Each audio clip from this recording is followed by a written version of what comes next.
வருமான வரி தாக்கல் எளிமைப்படுத்தப்படும் என்றும் புதிய வருமான வரி சட்டம் ஏப்ரல் 1ஆம் தேதி முதல் அமலுக்கு வரும் என்றும் நிதியமைச்சர் நிர்மலா சீதாராமன் தெரிவித்துள்ளார்.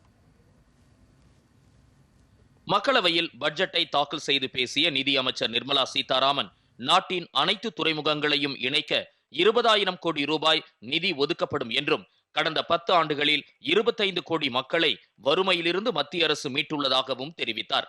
மேலும் பட்ஜெட்டில் இடம்பெற்றுள்ள முக்கிய அம்சங்களை அவர் பட்டியலிட்டார்.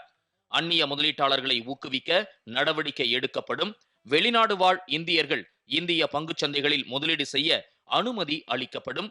நாடு முழுவதும் 5 மண்டலங்களில் மருத்துவ சுற்றுலாவுக்கான வசதிகள் ஏற்படுத்தப்படும். இந்தியாவில் உற்பத்தி செய்யப்படும் ஆயுர்வேத மருந்துகளை ஏற்றுமதி செய்ய நடவடிக்கை எடுக்கப்படும். 3 இடங்களில் சர்வதேச தரத்தில் ஆயுர்வேத சிகிச்சை மையங்கள் நிறுவப்படும் என்பன உள்ளிட்ட அறிவிப்புகளையும் அவர் வெளியிட்டார். Medical value tourism.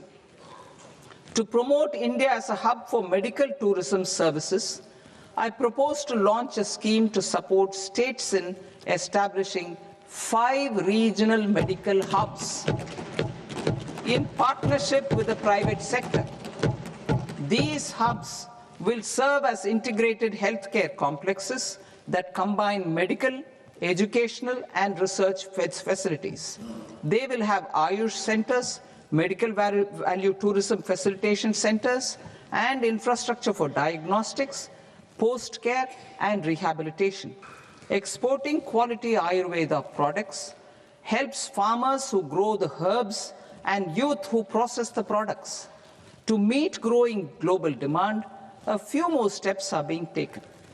I propose to 1. Set up 3 new All India Institutes of Ayurveda. கடலோர பகுதிகளில் தேங்காய் சாகுபடியை ஊக்குவிக்க நடவடிக்கை எடுக்கப்படும். மகளிர் தொழில் முனைவோருக்கு உதவும் வகையில் ஷீ மார்ட் என்ற பெயரில் திட்டம் கொண்டு வரப்படும். சந்தன மர உற்பத்தியை அதிகரிக்க மாநில அரசுகளுடன் இணைந்து திட்டம் வகுக்கப்படும். நாடு முழுவதும் உள்ள 5,000 நீர்த்தேக்கங்களை மேம்படுத்துவதன் மூலம் மீன் உற்பத்தியை அதிகரிக்க நடவடிக்கை எடுக்கப்படும். வடகிழக்கு மாநிலங்களின் வளர்ச்சிக்கு புதிய திட்டங்கள் நிறைவேற்றப்படும். பாரத் விஸ்தார் என்ற பெயரில் விவசாயிகளுக்கு செயற்கை நுண்ணறிவு கருவிகள் வழங்கப்படும். தேசிய அளவில் 2 மனநல சிகிச்சை மையங்கள் ஏற்படுத்தப்படும் ஆகிய அறிவிப்புகளையும் நிர்மலா சீதாராமன் வெளியிட்டார்.